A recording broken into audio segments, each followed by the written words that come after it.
welcome back to GradGirlRambles. Today I'm talking about questions I was asked on postdoc interviews.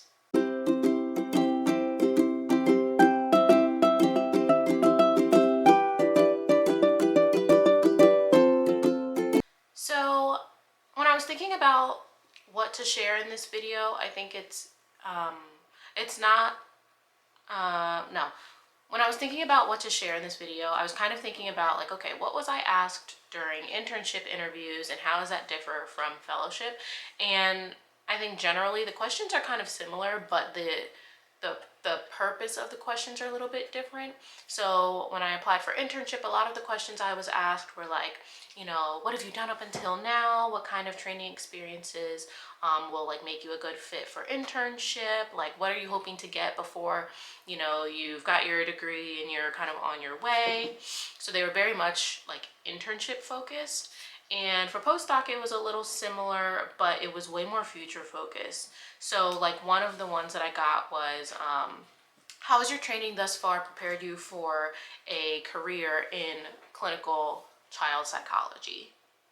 Which is different from how has your training so far prepared you for our internship? Because it's like they're focused on how to make sure that their internship is the right fit for you. They want the same thing for fellowship, but they're like, how do we make sure that we're putting really good psychologists into the world? And so I felt like I was preparing myself to think long term. I was asked the question on my internship interviews, like, what are your long-term, short-term goals? But I felt like every time someone asked a question, they were like, and you don't have to know this now. For postdoc, I feel like they didn't always put that qualifier of you don't have to know this now. They were like, what do you want to do? Like, what are you trying to contribute? And I was like, oh, okay.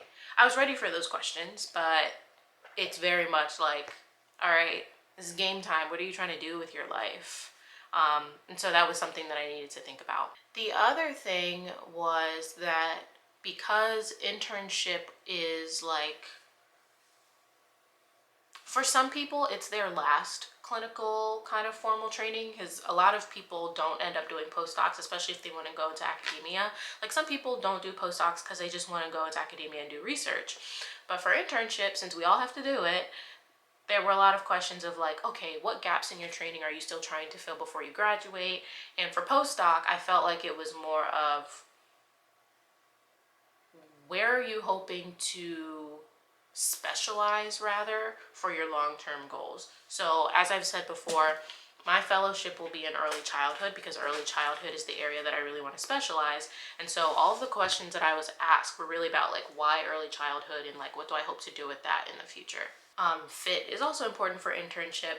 And I think there's kind of like this unspoken feeling of like how you would fit with this postdoc, because sometimes there are opportunities for fellows to stay on as faculty or staff or whatever the position may call for. And so no one says this, but I got this kind of like feeling of like, how long can we expect you to stay here?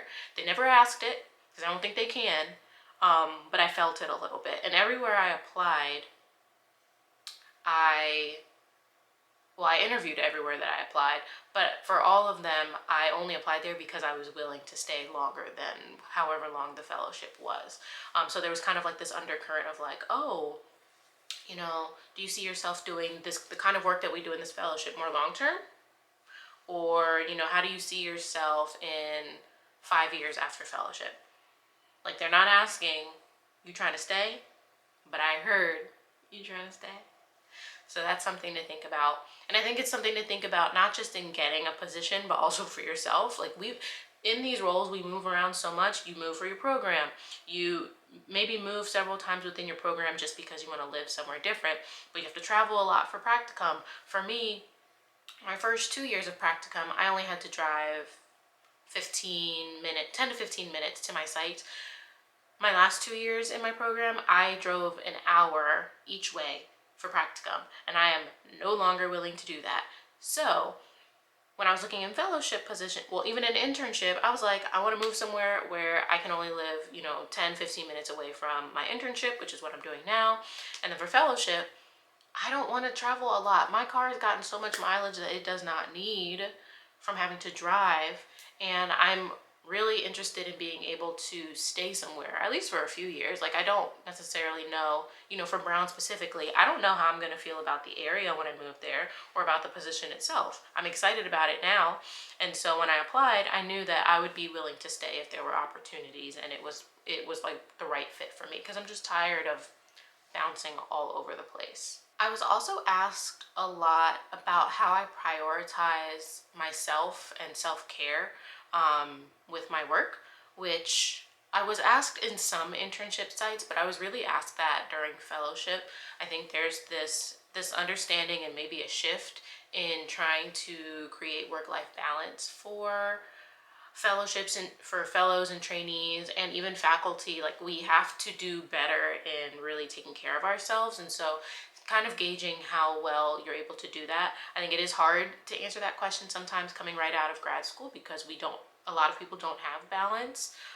But being able to think about, how can I make sure that I am showing up for myself so I can show up for my patients, my clients, my colleagues during work hours, is something that they want to know, to make sure that they're building a culture and climate within the office or wherever you'd be working that is healthy and satisfactory for everybody. And then the last thing I would say is, because fellowship, you have more independence than you do an internship, they ask similar questions in that, tell me about a time when you worked with someone you disagreed with, or who's a population that's really hard for you to work with. I think it's important to remember that a lot of these questions are trying to understand how well you work independently as you kind of get through your training and you become more independent.